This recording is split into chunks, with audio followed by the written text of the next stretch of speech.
Hey, I'm Tyler Boronski, and you're watching my YouTube channel where I interview professional athletes and celebrities. Today's guest has 7 years of professional baseball under his belt with the Chicago White Sox and Texas Rangers. After spending parts of the last 2 years in independent baseball, he is the newest member of the Toronto Blue Jays, James Dykstra.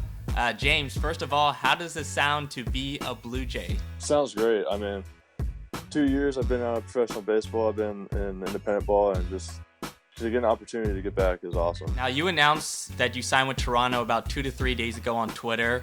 When you got the call from Toronto, what did they say? It was more just my agent. I mean, my agent and them have been talking back and forth, doing what they're doing, and then he told me the contract that they offered and that I was going to accept it, and then they sent over the contract paperwork and I ended up signing it, and once it was official, I posted it on Twitter. Did you get a sense from your agent of, I guess, how realistic the opportunity will be with Toronto to either make a AAA or a big league roster spot out of spring training? Yeah, I mean, that was one of the biggest factors into choosing the Blue Jays. Had a couple other teams offer as well, but at my age and coming back from independent ball, I mean, I'm not really looking to be, I'm not I want a team where I have opportunities. I have a chance to make a team. I don't want to go back to independent ball. You know what I mean? So the Blue Jays was a big factor in that. On Twitter, you posted a series of videos of your pitching highlights and essentially your pitching resume in the description, and they blew up. They did really well. You had the pitching ninja retweeting you. The funny thing is, if you look at your Twitter, you're actually not that active on Twitter at all. So when you posted those videos, what were your expectations on what they would do for you? Yeah, I mean, I don't really use Twitter that much. I'm not too into that social media game. I know it gets people in trouble, so I try to just stay away from it most of all. But I've seen videos get viral here and there throughout the years. I know Robert Stock was a big one. It mainly just came down to my girlfriend, honestly. I mean, I was in my first year in independent ball. No scouts were giving me calls, no nothing, and my girlfriend's like, I see people posting videos all the time on Twitter. Does it even work? I'm like, I have no idea. Like, normally, the course of action is a scout comes, they see you, and then it goes from there. So she's like, let's just make a video. And then that's what happened the first year. And then the off season, they're like, let's just follow your training. Let's just see what's happening, if something can happen. Let's just keep making videos. And then from there, it just, posted one at the end of this season in the Atlantic League.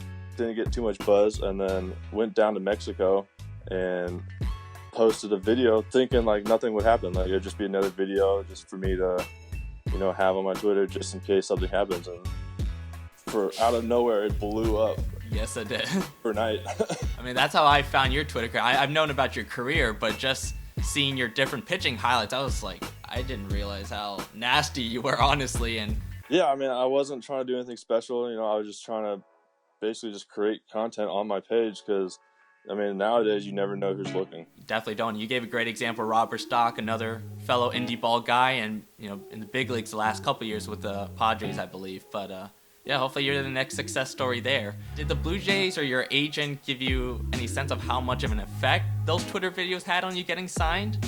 I think it was a big effect. I mean, the day after I posted the video from me playing in Mexico, I had DMs and phone calls from people in organizations, front offices, saying that they're interested. Like, wow, like, we didn't even know this was happening. And then I get a call from my agent actually in Mexico, and he was like, what are you doing down in Mexico? Because all of a sudden I'm getting calls left and right. Like, what's going on? And I was like, I posted a video on Twitter, and I guess it's all the right eyes. I mean, that's the amazing thing about Pitching Ninja right now is just so many people follow him. He has such an influence on the baseball community that it's amazing what he's doing, honestly. If you get him retweeting you, you're doing something right. So you mentioned that you played independent baseball the last 2 years, but with someone like your talent and velocity that's on display, it's kind of surprising to see someone like that in indie ball. Were you ever told by a manager or coach why you were in indie ball in the first place? No, not specifically. I know I got released from the Rangers pretty much after the first month in 2018, and I had a teams talking to my agent, and he was like, you know what, let's just go to indie ball, just show teams you're willing to still play, and you won't be there long. So I ended up signing with Sioux City and went there. Probably within the first 2 weeks, I had a call from the Dodgers. They gave me an offer. I accepted it, but things fell through. Ended up not going. Ended up staying in Sioux City all year. I feel like it's hard for people to get noticed out of indie ball nowadays. It's just, from what I've seen in the past 2 years, there are such random locations and places that it's hard for scouts to get out there to see people. So a lot of people go under the radar in indie ball. I mean, I just saw, you might know him, but Scott Schumann, he just posted a pitching highlight video the other day, and he's another hard thrower, nasty pitcher, and I'm just like, how are these guys in Indy? I think Scott's been there for 3 or 4 years, but it's surprising to see because there's so much talent in indie ball, but I guess it is hard to get out of there sometimes.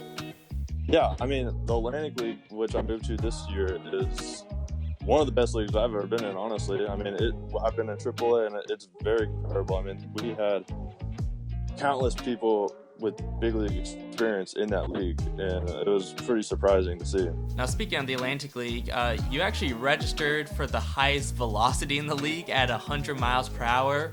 But according to one of your former White Sox teammates, Ben Brewster, he said that you used to sit at 89, 92 when you guys played together.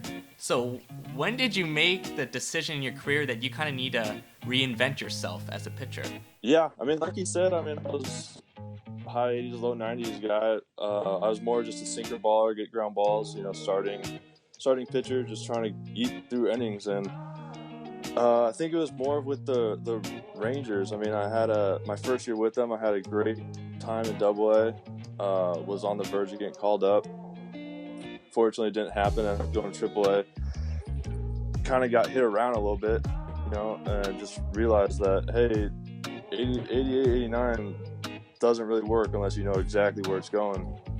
So, and then with them, they kind of experimented with me in the bullpen, trying to be a long relief guy, maybe a 1 to 2 inning, 6th, 7th, 8th inning guy. And it was more of just last offseason. I was like, you know what? I've hit in Sioux City. I've touched a couple 97s, 98s when I was a starter. Maybe I got a little more in the tank.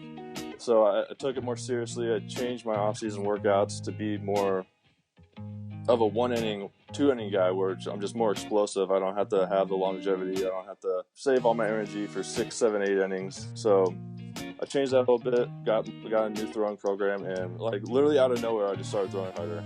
Really? Can you expand on that more? What steps you took in those off-season training and throwing programs to gain that velocity? That's a big jump too. Yeah, I wasn't expecting it at all. I mean, I do all my training pretty much on my own. I go to 24-hour fitness. I don't go anywhere fancy.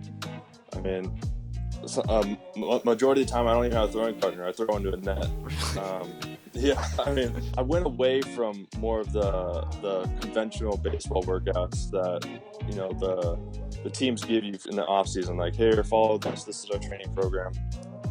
For some reason, it just never worked for me. I never felt good. I never felt like I was getting better from it. I got more into powerlifting and just going heavier, basically, because my biggest thing is I've always struggled to gain weight. So people do it, if you work like a bodybuilder, you're gonna get too big, blah, blah, blah. And I was like, all right, well, I'm gonna try it because I need to gain weight. If I'm gonna throw harder, I have to weigh more.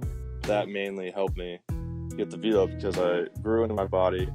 I started working out the right areas of my body. I think the biggest thing, I learned how to use my body more. Now I was gaining the muscle, I was gaining the size, and I was learning how to use it.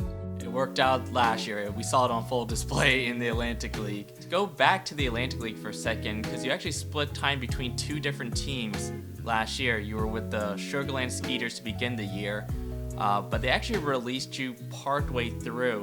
What do you remember going through your head when the Skeeters broke that news to you? It was a shock. I mean, personally, I thought I was pitching pretty well. Just one day I got a call in the office saying, hey, we're going to go in a different direction. And, that's just the way it is sometimes. I mean, you can't hold. I mean, you can't ask what was this, what get all mad. But luckily, we had just played and I had pitched probably 2 or 3 games against them, and called Louis the next day. So you literally just pitched lights out against us. You need to be on our team. Oh, no way. So yeah, so I mean, so there I had a couple of connections that were on the team. Their center fielder Corey Vaughn had played my brother for years, and I was just let's give it one more shot. Like let me at least finish the year out. Luckily, it was one of my best years. Was there anything that felt different about the situation in Southern Maryland? The numbers were a little bit better there, but I think it was like a 3.28 ERA, 1.15 WHIP.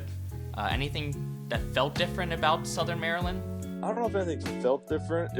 I was tweaking my mechanics here and there. When I was with Sugar Land, I was experimenting with stepping across my body a little bit, more like Ottavino. I went to Southern Maryland. I met one of their pitchers, Daryl Thomas, and then also Ryan Chafee. They were just like, look, with your velo and your body, you need to get that backspin. You need to get that true spin. You need to pitch up in the zone. You need to start using your curveball and your splitter. From there, it basically turned my career around, career and season. Daryl's a good guy to learn from too. I mean, he's been around forever. Yeah, absolutely. I mean, I learned probably more than him in a couple months, and I've learned from a lot of people. All right, James, last thing. What would you like to say to Blue Jay fans that are hoping to see you pitch this year for them? Just, thank you for all the people that have reached out on Twitter and helped retweet and liked. And I mean, that's a huge reason of why I've gotten this opportunity. Just thank you to the Blue Jays organization for giving me this opportunity. I know I still have to go to spring training and prove myself, which I'm fully up to the challenge. But hopefully, I pitch well, I end up making a team, and then hopefully not too distant future, I'm up in Toronto pitching for the Blue Jays and win games. I wouldn't be surprised to see you up there. James, thanks again. I wish you the best of luck, and looking forward to seeing you pitch next year. Thank you. I really appreciate it.